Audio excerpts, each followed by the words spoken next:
चलिए तो स्टार्ट करते हैं अपना case to exact differential equation का। केस वन में हमने देखा कि हमको इक्वेशन स्टैंडर्ड फॉर्म में दी रहती थी M D X plus N D Y equal to zero के फॉर्म में, और फिर हम लोग उसको एग्जैक्ट प्रूव करते थे और सॉल्यूशन निकालते थे। अब यहाँ पास क्या हुआ कि आपको डिफरेंशियल इक्वेशन जो रहेगी एग्जैक्ट की वो स्टैंडर्ड फॉर्म में दी रहेगी M D X plus N D Y equal to zero के फॉर्म में, और जब आप इसको एग्जैक्ट प्रूफ करेंगे तो ये एग्जैक्ट प्रूफ नहीं होगी, मतलब dm upon D Y equal to D N upon D X नहीं होगा। तो फिर हम लोग क्या करेंगे, अगर जब ये प्रूफ नहीं होगा कि ये एग्जैक्ट नहीं है तो फिर हम लोग इसको एग्जैक्ट बनाएंगे। एग्जैक्ट कैसे बनाएंगे वो मैं आपको बताऊंगा। जब अपनी इक्वेशन एग्जैक्ट बन जाएगी फिर हम लोग वही सॉल्यूशन का फॉर्मूला लगाएंगे, integration M D X plus N D Y term free from X equal to C, और अपना आंसर निकालेंगे। तो चलिए देखते हैं कि केस टू में क्या क्या करना है। स्टैंडर्ड इक्वेशन तो सबको पता है क्या होती है, M D X plus N D Y equal to zero. ये कौन सी इक्वेशन है, स्टैंडर्ड फॉर्म है एग्जैक्ट का, ठीक। अब यहां पास क्या होगा, केस वन में हम लोग देख पा रहे थे कि dm upon D Y equal to dn upon dx हो जाता था। हम लोग जब m को y के रिस्पेक्ट में डिफरेंशिएट कर देते हैं, n को x के रिस्पेक्ट में, तो ये दोनों बराबर हो जाता था। तो हम लोग कह देते थे कि हाँ ये कौन सी इक्वेशन है, exact differential equation.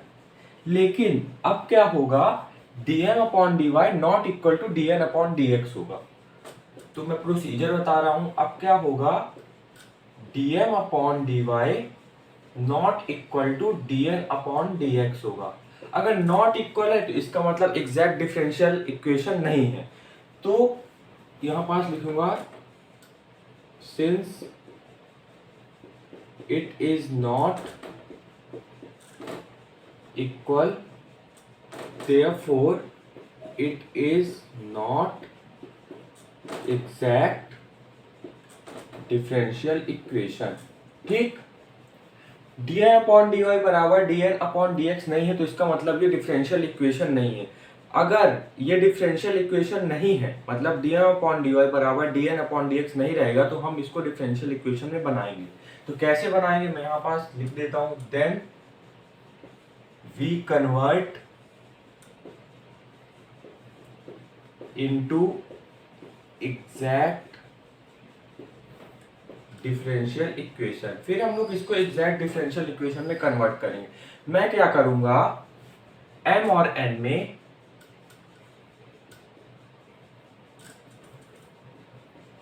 Integrating factor का इनटू करूंगा m में, और n में इंटीग्रेटिंग फैक्टर का इनटू करूंगा। तो मेरी डिफरेंशियल इक्वेशन, जब मैं m को इंटीग्रेटिंग फैक्टर से इंटू कर लूंगा, n को इंटीग्रेटिंग फैक्टर से इंटू कर लूंगा, और फिर dm अपॉन dy निकालूंगा, dn अपॉन dx निकालूंगा, तो आप देख पाएंगे कि ये दोनों बराबर हो जाते हैं। बराबर हो जाएंगे तो इसका मतलब क्या है, ये एग्जैक्ट डिफरेंशियल इक्वेशन है। मैं m इंटू इंटीग्रेटिंग फैक्टर करूंगा, n इंटू इंटीग्रेटिंग फैक्टर करूंगा। अब आपके दिमाग में सवाल उठ रहा होगा कि इंटीग्रेटिंग फैक्टर हम लोग निकालेंगे कैसे, है ना। तो यहां पास लिखिएगा, मैं लिखता हूं यहां पास केस टू। क्या है case two, if differential equation is not exact. अगर डिफरेंशियल इक्वेशन एग्जैक्ट नहीं होगी और m and n are homogeneous,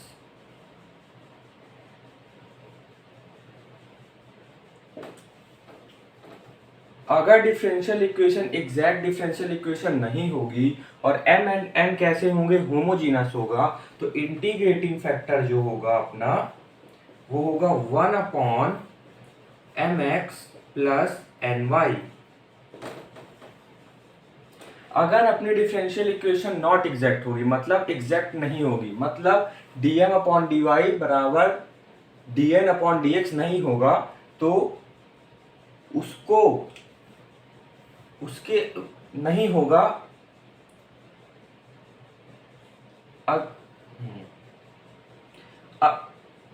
क्या दिया है, case two differential equation is not exact और m and n are homogeneous, then integrating factor ये होगा आपका। इसका मतलब dm upon dy not equal to होगा dn अपॉन dx और m एंड n होमोजीनस है। होमोजीनस का मतलब होता है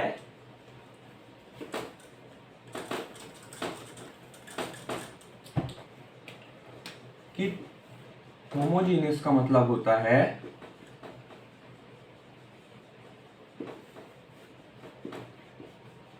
पावर ऑफ ईच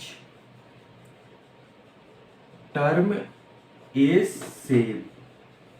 एग्जाम्पल, मान लीजिए कोई आपको इक्वेशन दी है X square Y plus X cube plus Y square X equal to 10।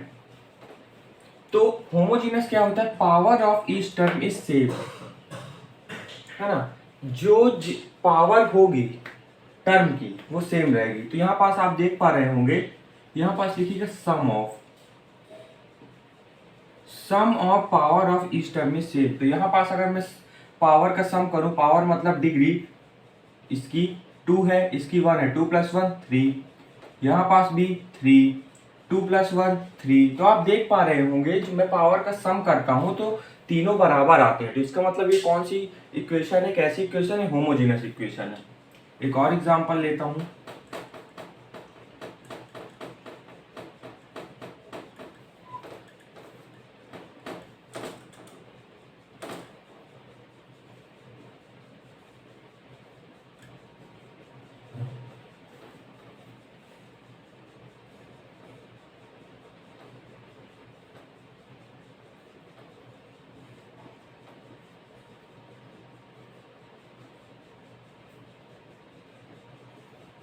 तो अब आप यहाँ पास देख पा रहे हैं अगर मैं पावर का सम करता हूँ तो ये कितनी है 4, ये कितनी है 3, 4 3 7 2 9, इसकी पावर क्या है 9, 3 3 6 3 9, इसकी पावर कितनी है 9, 6 + 3 इसकी पावर 9। तो आप देख पा रहे होंगे कि अगर आप सम करेंगे इनकी पावर को तो तीनों पावर बराबर आ रही है। इसका मतलब ये कौन सी इक्वेशन रहेगी, होमोजीनस इक्वेशन रहेगी।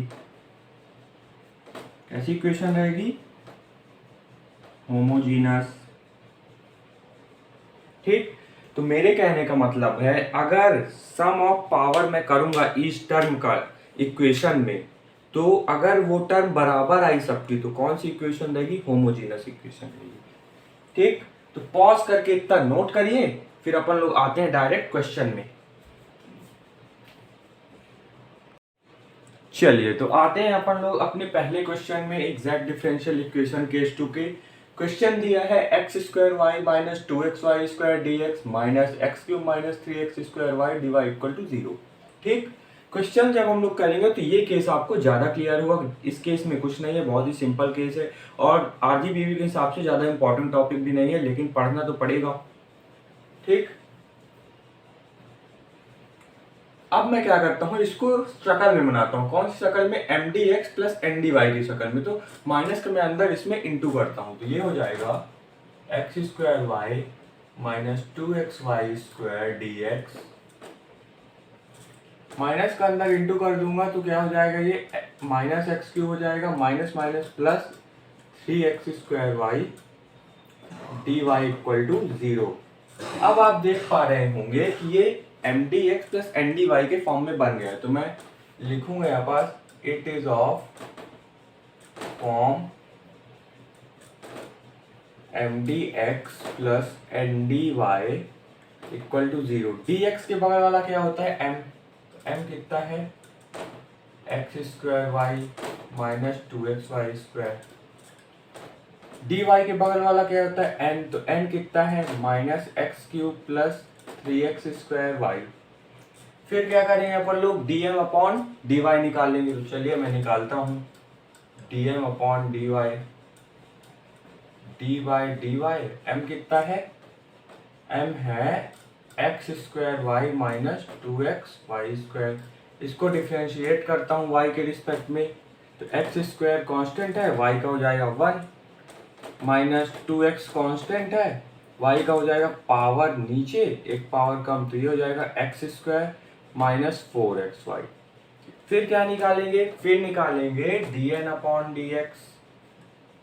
ठीक, d/dx n कितना है -x³ प्लस 3x² x³ का क्या हो जाएगा differentiation with respect to x, minus as it is power नीचे पावर कम, प्लस इसका क्या हो जाएगा 3y कांस्टेंट है, x² का हो जाएगा तो पावर नीचे पावर कम, तो हो जाएगा -3x² प्लस 6xy। अब आप देख पा रहे होंगे dm/dy dn/dx बराबर नहीं है, बराबर नहीं है तो इसका मतलब ये एग्जैक्ट नहीं है। तो मैं यहाँ पास लिखूंगा फ्रॉम 1 and 2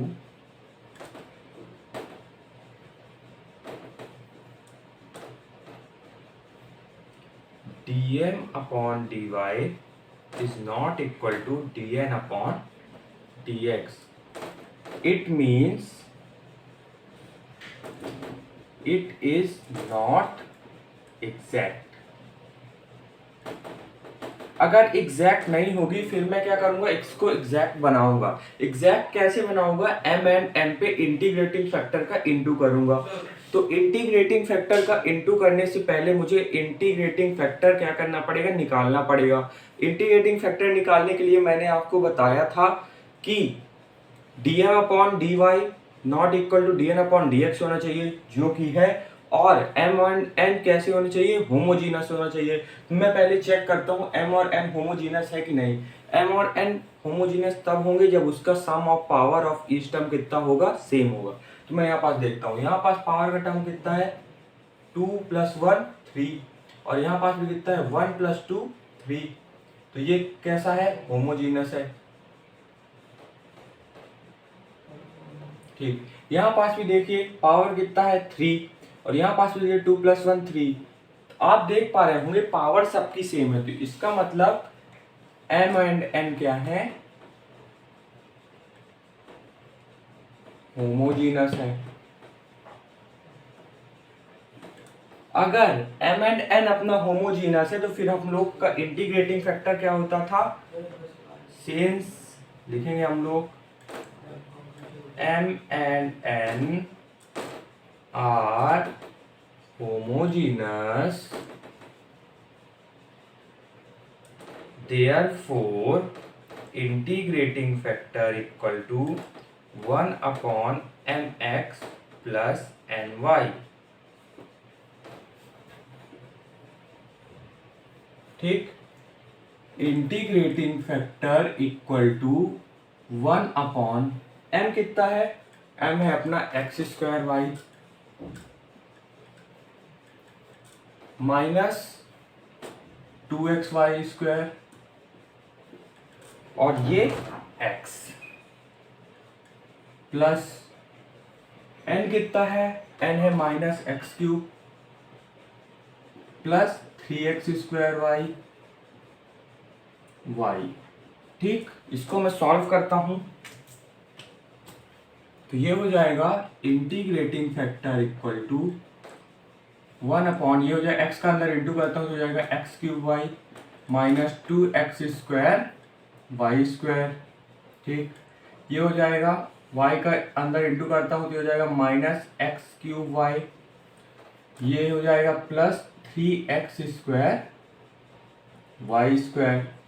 ठीक, -x³ y से प्लस x³ y कैंसल, और ये हो जाएगा इंटीग्रेटिंग फैक्टर -2x² y² से प्लस 3x² y² को अगर मैं माइनस करता हूं तो ये हो जाएगा प्लस माइनस माइनस, तो ये हो जाएगा 1/x² y²।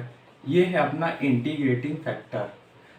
अब क्या करेंगे अपन लोग, एग्जैक्ट बनाने के लिए m और n में इंटीग्रेटिंग फैक्टर का इंटू करेंगे। तो मैं लिखूंगा नाउ,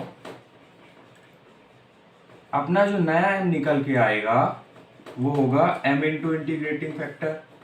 तो m कितना था, m था अपना x² माइनस 2xy², और नीचे क्या हो जाएगा x² y²।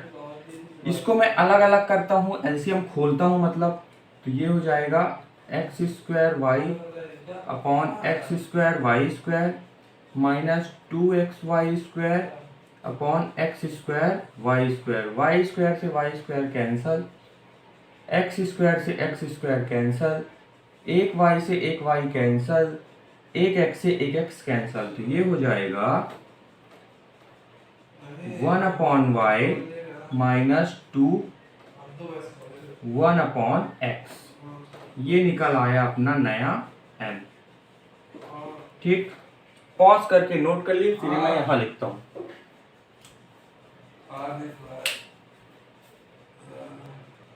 चलिए, तो अपना नया m निकल आया है। अब अपन लोग निकालेंगे अपना नया n।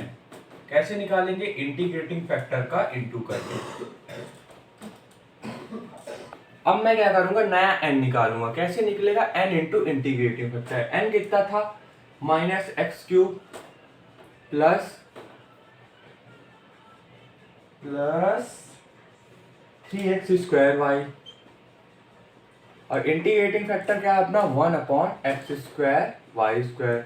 अब मैं एलसीएम खोल दूंगा तो ये हो जाएगा minus x cube upon x square Y square plus 3x square Y upon x square Y square. X square से एक्स स्क्वायर कैंसल, इस वाई से एक वाई कैंसल, इस क्यूब से ये एक्स स्क्वायर कैंसल। तो ये हो जाएगा minus x upon y square plus 3/y। तो ये निकल आया अपना m और n। अब अपन लोग क्या करेंगे, एग्जैक्ट प्रूफ करने के लिए हम लोग ने नया m और नया n निकाला था, तो फिर से हम लोग इसका dm/dy करेंगे, dn/dx करेंगे। अब हम लोग देखेंगे कि ये दोनों बराबर रहेंगे। बराबर रहेंगे तो इसका मतलब एग्जैक्ट अपना प्रूफ हो जाएगा। तो चलिए प्रूफ करते हैं।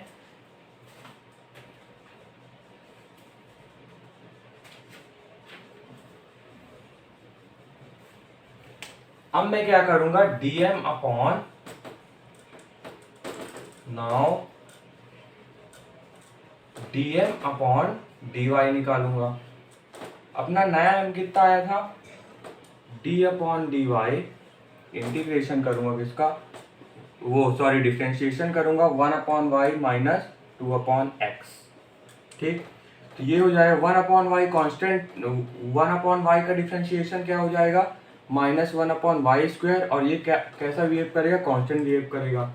ठीक, तो ये हो जाएगा माइनस 1/y स्क्वायर, इक्वेशन 3। अब मैं निकालूंगा dn/dx। d/dx n कितना अपन लोगों ने निकाला है? Minus x/y square plus 3/y। 1/y square constant, x minus 1/y square constant, x का डिफरेंशिएशन हो जाएगा, पावर नीचे एक पावर कम तो हो जाएगा 1 प्लस ये x के रिस्पेक्ट में 3/y कैसा बिहेव करेगा? कांस्टेंट, और कांस्टेंट का डिफरेंशिएशन होता है 0। तो ये भी हो गया माइनस 1/y स्क्वायर, इक्वेशन 4।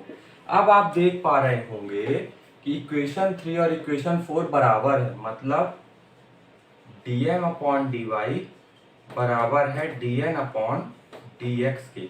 अगर dm/dy बराबर है dn/dx के, इसका मतलब क्या है? It is exact differential equation. मतलब हमने एग्जैक्ट डिफरेंशियल इक्वेशन प्रूव कर दी। जब हम लोग प्रूव कर देंगे एग्जैक्ट डिफरेंशियल इक्वेशन, तो अपना प्रोसीजर वही सेम रहेगा। क्या निकालेंगे अब अपन लोग? अब अपन लोग निकालेंगे सॉल्यूशन। ठीक, सॉल्यूशन क्या होता था?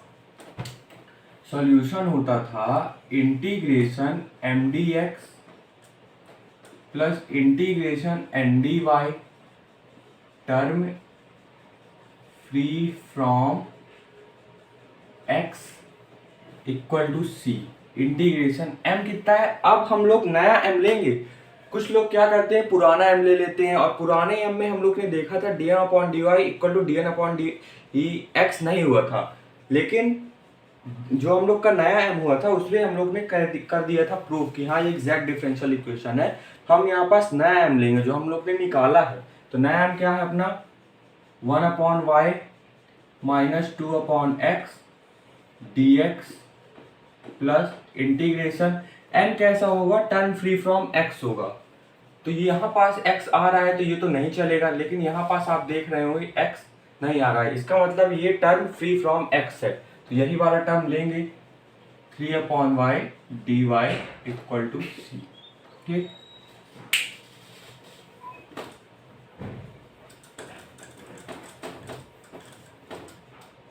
1/y कांस्टेंट बिहेव करेगा x के रिस्पेक्ट में, तो कांस्टेंट का इंटीग्रेशन होता है जिसके रिस्पेक्ट में आप करेंगे वो अटैच हो जाएगा।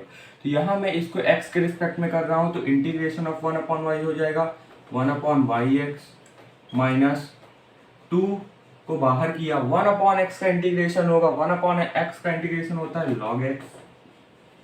ठीक, प्लस 3 कांस्टेंट है तो 3 को बाहर लूंगा मैं, और 1/y का होगा, 1/y का क्या होगा log y equal to c। ठीक, अब मैंने आपको एक प्रॉपर्टी बताई थी कि अगर log के बगल में कांस्टेंट हो तो वो x की पावर में चढ़ जाता है।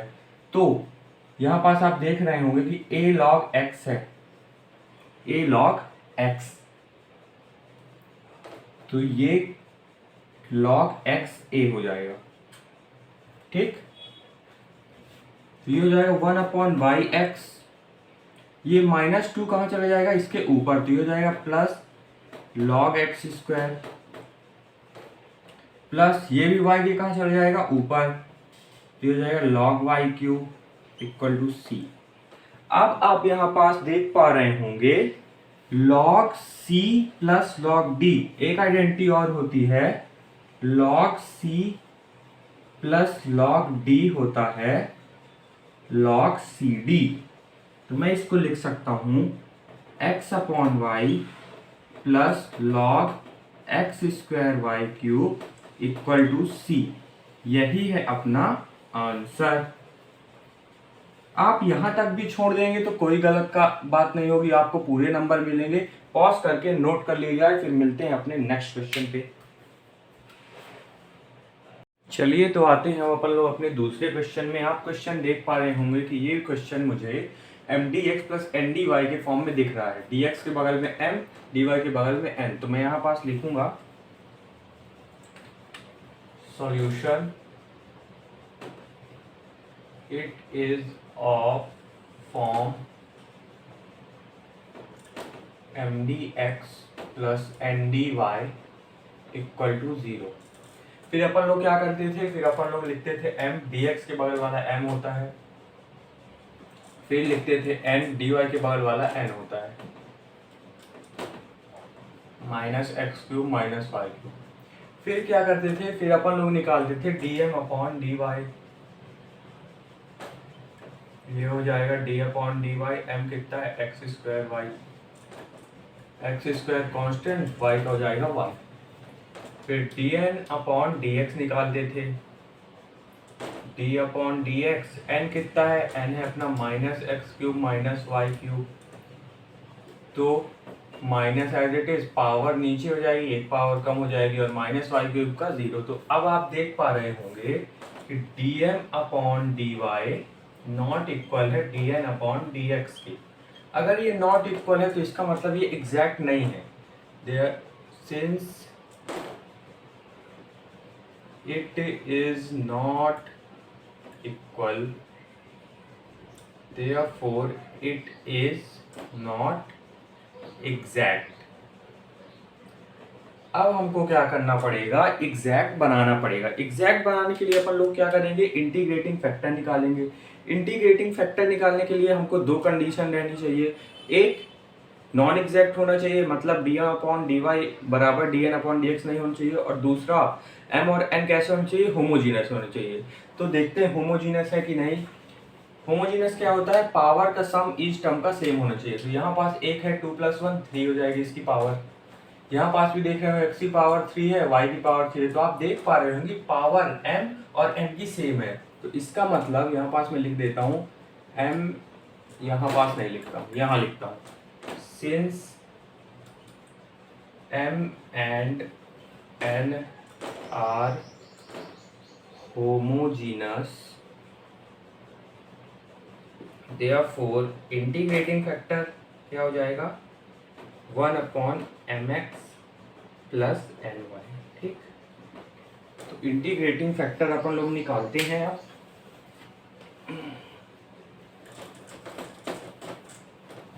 Integrating factor equal to 1/m कितना है, m है अपना x² और एक x पहले से है, प्लस n कितना है, n है अपना -x³ माइनस y³ और n के बगल में क्या है y। अब दोनों को मैं सॉल्व करूंगा। Integrating factor equal to 1/x³ plus ये हो जाएगा -y, अंदर इंटू हुआ तो -x³y, ये हो जाएगा -y⁴। ये और ये कट गया तो इंटीग्रेटिंग फैक्टर अपना निकला -1/y⁴। ठीक, जब अपन लोग का इंटीग्रेटिंग फैक्टर निकल आता था तो फिर हम लोग नया m और नया n निकालते थे। कैसे निकालते थे, पुराने m में इंटीग्रेटिंग फैक्टर का इंटू कर दो इसमें, और n में इंटीग्रेटिंग फैक्टर का इंटू कर दो तो अपना m और n आ जाता था। मैं यहाँ पास लिखूंगा नया m अपना क्या होगा, m into integrating factor. m कितना था, m था अपना x² और इंटीग्रेटिंग फैक्टर क्या है -1/y⁴। इस y से एक y कैंसल तो ये हो जाएगा -x²y³। ये अपना निकल आया क्या m। फिर अपन निकालेंगे n। n कैसे निकलेगा नया अपना, n into integrating factor. n कितना है, n है -x³ minus y³ into integrating factor है -1/y⁴। अब मैं क्या करता हूँ, इसको डिवाइड में है ये तो अलग अलग करता हूँ, तो ये हो जाएगा -x³/y⁴। ठीक, माइनस कॉमन ले लेता हूँ और ये -y/4 है तो यहाँ पास भी माइनस लग जाएगा। फिर बीच में माइनस क्या है, y³/y⁴, यहाँ पास भी माइनस। ठीक, माइनस से माइनस कैंसल। ठीक, ये माइनस माइनस क्या हो जाएगा प्लस, तो ये हो जाएगा अपना x³ y⁴ minus 1 minus minus plus 1/y, ये निकल आया अपना n। चलिए, तो अपना m और n आ गया है नया। तो अब हम लोग फिर से क्या निकालेंगे, dn/dy निकालेंगे। d/dy m कितना अपन लोग ने निकाला है, m निकाला है -x² -x² कांस्टेंट है y के रिस्पेक्ट में तो उसको बाहर निकाल लिया। 1/y³ पर क्या होता है -3/y⁴। मैंने आप लोगों को बताया था क्या कि अगर कभी 1/y⁴ दिया है कभी और आपसे बोले इसका डिफरेंशिएशन बताइए, जितनी पावर नीचे होती है उतनी पावर ऊपर माइनस में आ जाएगी और नीचे एक पावर बढ़ जाएगी। मान लीजिए आपको कभी दिया है 1/y⁴, तो जितनी पावर नीचे है उतनी पावर ऊपर माइनस में आ जाएगी और एक पावर बढ़ जाएगी। तो वही मैंने यहाँ किया, y³ नीचे दिया था तो उतनी पावर माइनस में ऊपर चली गई और एक पावर बढ़ गई। तो ये हो जाएगा 3 माइनस माइनस प्लस, हो जाएगा 3x² y⁴। अब निकालेंगे अपन क्या, dn/dx। d/dx n कितना अपन लोग ने निकाला है x³ y⁴ प्लस 1/y। इसका क्या करेंगे डिफरेंशिएशन, तो x³ का डिफरेंशिएशन 1/y⁴ कांस्टेंट है x के रिस्पेक्ट में, तो x³ का क्या हो जाएगा पावर नीचे एक पावर कम और 1/y तो कांस्टेंट है, ये हो जाएगा 0। तो ये आ जाएगा 3x² y⁴। अब आप देख पा रहे होंगे क्या, dn/dy बराबर है dn/dx। dn/dy क्या है, बराबर है dn/dx के। इसका मतलब अब ये एग्जैक्ट,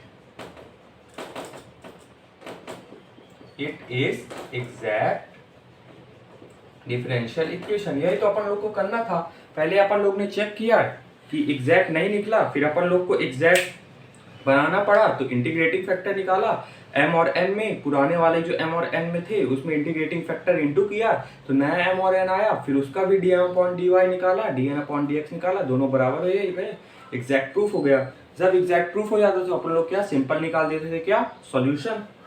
सॉल्यूशन का फॉर्मूला तो पता ही है, क्या integration mdx plus integration ndx, n कैसा होना चाहिए, फ्री फ्रॉम x होना चाहिए, इक्वल टू c। गलती कहाँ होती है अपन लोग, जब अपन लोग ये सॉल्यूशन निकालते हैं तो अपन लोग क्या करते हैं, पुराना वाला m और n ले लेते हैं, लेकिन पुराना वाला m और n नहीं लेना है, अपन लोग को लेना है नया वाला m और n, जिससे अपन लोग ने प्रूफ किया कि हाँ dm/dy बराबर है dn/dx की। ठीक, तो ये हो जाएगा इंटीग्रेशन, m कितना निकाला है अपन लोग ने, m निकाला है -x² dx प्लस n कितना हो जाएगा, n हो जाएगा, ये तो होगा नहीं n क्योंकि यहाँ पास x है, लेकिन n हमको कैसा चाहिए, फ्री फ्रॉम x, x नहीं होना चाहिए तो ये नहीं चलेगा, मतलब ये चलेगा क्योंकि यहाँ पास x नहीं है, तो n कितना हो जाएगा 1/y, ये हो जाएगा dy, sorry dy equal to c। ठीक, अब इसको इंटीग्रेट कर देते हैं और अपना आंसर ला देते हैं।